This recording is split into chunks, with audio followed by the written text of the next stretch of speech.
What is going on, guys? This is Nemesis the Collector here, and welcome back to a new review. In today's video, we're going to be taking a look at the Transformers Studio Series 114 Deluxe Class Megatron based off the TF ONE film. So take a look at the figure's sculpting and detail. So take a look at the Megatron's noggin. So got some nice light grayish plastic going on for the whole thing. Got some silver and some red going off the face. Some nice panel lining and caricature detail. More panel lining for the arms. Weird detail, I don't know what this is. Got his chest design, his like G1 buttons that are in the spot. Not too shabby. Really accurate to the CG render from the film. And taking a quick look at the backside. This guy needs gap fillers ASAP. Just these two spots, because these two spots are occupied by the backpack. So, too bad of a figure, and I wish they did a little bit better with this figure, but it's still a great figure. So, going on to the posability for this figure. This figure is really posable, and I highly enjoy this. To kickstart things off, has on a ball joint, can look up that far, then rotate left and right, up that far and down really far, trying to appear as enemies. Take at them deep shots, camera shots, rotation at the arm, outward bend, bicep I'm gonna do it on this side actually. Bicep rotation, double bend at the elbow, more for transformation though. It does have a wrist rotation. It does have a waist rotation. Can rotate a full 360, but I tend not to do this because that tends to unclip, that tends to hit this piece and it starts to, it's the chest piece and it starts to flail outwards, which I don't like. I can kick out for a high kick, can kick back that far, can do a splits roughly at a good angle, can do a thigh, can do a hinging at the leg, that's one for transformation, stay tuned for that. Can do a knee rotation or thigh rotate, somewhat of a thigh and knee rotation. Bend at the knee, that's clicked in, it can go past 90. Foot can rock up, down, side to side. So posability is good on this figure, but it's not as well, but it doesn't look complete without some accessories. So for the third things off, for the first accessory, you guys have his backpack from the film. This has been painted out of a nice gunmetal gray. And if you look at the inside, you can see all the intricate mechanical detail and sculpting for this. Really nice piece, and I kind of like it. Integration wise, you take this peg and you take this hole and you take this peg and you snap it in there. Take these two tabs and just tab it on the side. They got Megatron with his backpack equipped. Next thing is his shoulder mounted, not his secondary pea shooter. I like to call this the pea shooter cannon. The tip has been done out of a nice gunmetal gray, while this has been painted out of a gunmetal like light gray, and it looks well for the sculpt. Integration wise, you just take this tab and plug it into the side right here. Without further ado, that's how that looks. And without further ado, you got the last accessory that comes with the main stuff. Actually, no, you got two more accessories actually. So he got his iconic G1 styled fusion cannon. This is actually the cannon of D16, right before he becomes Megatron. This has been also sculpted out of a nice gunmetal gray. A lot of nice intricate and sculpt work going on, and I quite dig it. So integration wise, this just plugs into his forearm, and now he can be equipped and commanding his Decepticon soldiers. This is really cool, and I quite enjoy it. And the last two accessories are these pair of giant blast handheld guns. These can be integrated on the hand if this thing would work. There you go. Just plug it into the hand. This hand's very loose, really loose, and I can't do shit on this hand. So you can use them to fire as handheld weapons, or the alternative option, you can just come to the backpack and just plug these onto the side of the holes of the backpack right here, and then take that, and then take this, and there you go. That's how he looks with all his accessories complete. But if you don't like the way the fusion cannon works, that's where some companies, that's where some people have started making third-party upgrade kits for their figures, and I happened to pick one up. Here we got the triple-barreled fusion cannon that's accurate to the film. They matched the gray plastic as much as they could. But if you don't like your base fusion cannon, just set that off to the side and just plug this bad boy onto his arm, and now he's Megatron. Now he can be commanding his Decepticons to burn everything down and lead Cybertron to oblivion.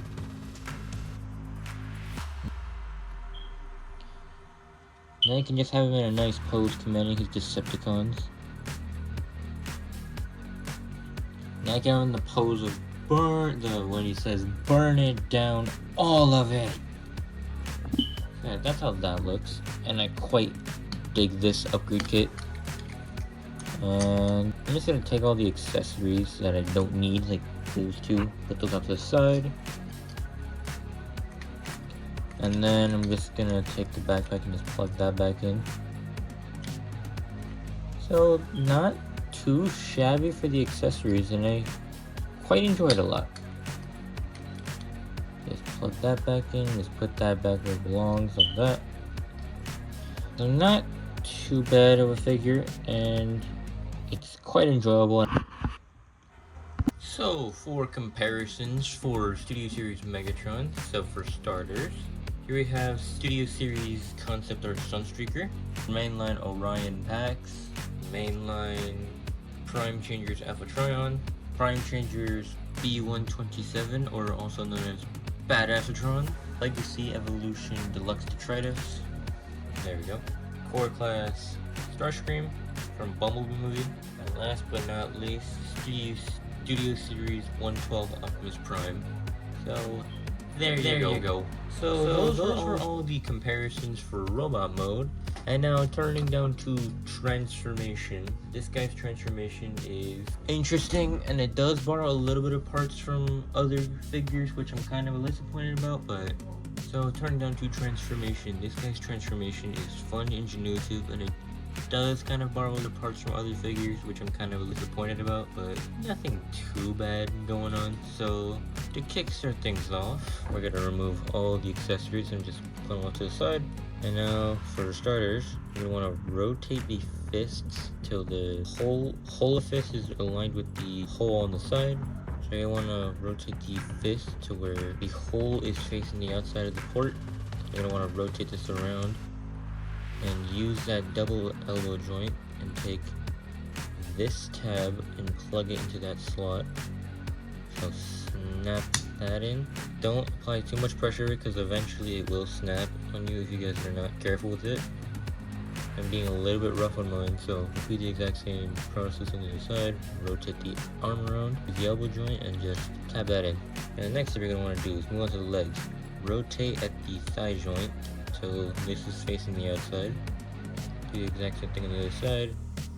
Shift this up. And this is going to untab from the tab inside. So this tab right here, you're going to untab it, and it's going to just leave it like this. Then you're going to want to take the leg, click it in place, so it's gonna two sections. So one's right here, and the second time it's gonna tab into fully. Rotate the tank tread up, rotate the foot around till it's like that, and you're gonna want to fold this piece down till that clicks in place. And you're gonna want to just move the arms out of the way for a second, and then you're gonna want to use that hip joint I showed for the articulation, bend at that joint. And then don't lock this in yet fully, because you're going to want to take the chest piece untab that. And you're gonna wanna, so I was doing, so before you click that in, do the exact same thing for the other leg. So just hinge that up, rotate this up, rotate this around, lock that in, and then you're gonna wanna, where you're gonna wanna start locking the stuff in. So then you're gonna wanna take this and then just overlatch the hook to where it just hooks over here, and then there, it's done like that. Then lock in the hooks to the tips of the feet, and tab these side pieces of the thighs into the chest plate. That solidifies the part of the tank mode, fully done. And you're going to want to take the, and coming back up to the main body, you're going to want to rotate the head around. You're going to want to take this tab and just slot that in there. So use that next joint and then just snap that in there. And you're going to want to untab the backpack, untab the actual like part of the back piece right here. So fold that up, and that's going to lock in like that, like soft click in place. And you're going to want to rotate the arms, and this tab is going to plug into this slot right here. So snap that in until it solidifies into place, and then rotate the other arm around.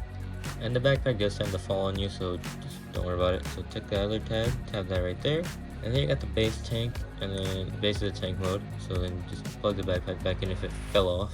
I'm just gonna put this down for now. Then you're gonna want to take the cannon that came with in the box and the turret, and then for the arm cannon, you're gonna want to just plug it together to form the actual tank turret of the tank mode. And you're gonna want to take the tab in the backpack. You want to take the tab in the backpack right here and just plug it into the square peg on here in the cannon. Just plug it in, and then you're gonna want to plug that in and fold that down, and then just rest it like that. And without further instructions, there you got the Transformers 1 Studio Series Megatron fully transformed up into his nice looking tank mode. So going into the sculpting and detail, that's a nice tank detail. You got some nice tank treads, sorry. It's a nice tank going along to the side. You got the side of the leg, just the foot escaping out. Back of the hands is solidified to make more of the tank treads. Got the side of, you just got the side of the arms visible. The backpack is now the tank turret. Not too, there's a lot of mechanical and like panel lining, but then more from the robot mode. So not too bad of a figure. They actually did a very good job for a deluxe figure. I quite dig it. So the tank turret can, so for articulation for these, it can rotate left and right, up and down, and you can position it to where he shoots some Autobots down. So yeah, I quite it. So the accessories, so you just take these and just plug them onto the backpack. So it just goes in like that. And then you can just take the upgrade kit cannon and just plug it into one of these side holes of the tank mode. Just plug it in right here because I think it looks better. And all these are Blastify compatible, so we can just have him fire but it is a little bit heavy for the tank mode because of how hefty this part is, or this peg is. So you can just do this, and that works perfectly fine as well, but it does become a little bit floppy, and that's my take on the figure. Or you can just have him just do that. Just plug that piece in there, and then plug this. You can just shoot at some Autobots while they're running for their life. Oh, that's definitely not an Autobot. You can just adjust the auto, so he can just be shooting at the Autobots and claiming his victory. But yeah, that's my vehicle mode, and they did a very good job on this, and I kind of wish they had a little bit of wheels so we can roll around because I am dropping figures. Because they did give Optimus here some rollable wheels, so he has wheels here and here, and then he has wheels on his arm. But it's a deluxe budget. They didn't go all out with this, but it's still good. I do enjoy this figure a lot. That's just my take on it. So for comparison, here we have Studio Series Sunstreaker, Mainline Alpha Trion, Mainline Orion Pack, C Evolution Detritus, Mainline Prime Cog Changers, B127, or known as Badassatron, Core Class Screamer. My previous review, the Studio Series TF ONE Optimus Prime. So wrapping up on this review, do I recommend this figure to any collectors out there? Absolutely. This guy is 100% worth it. It just has minor flaws, like I kind of wish it'd have rollable wheels like Optimus, but then that would make the raw mode look weird. Unless they made a panel where you can flip out the wheels, which would have been better. And that's just me, but I do not think I have anything else to talk about. So then, if you guys enjoyed today's video, be sure to like, subscribe, comment what your favorite part was. If you guys enjoyed today's video, be sure to like, subscribe, comment what your favorite part was. And be sure to hit that bell notification bell to never miss another upload. If you guys enjoyed today's review, this has been Nemesis the Collector. Transform and roll out! Thanks for watching.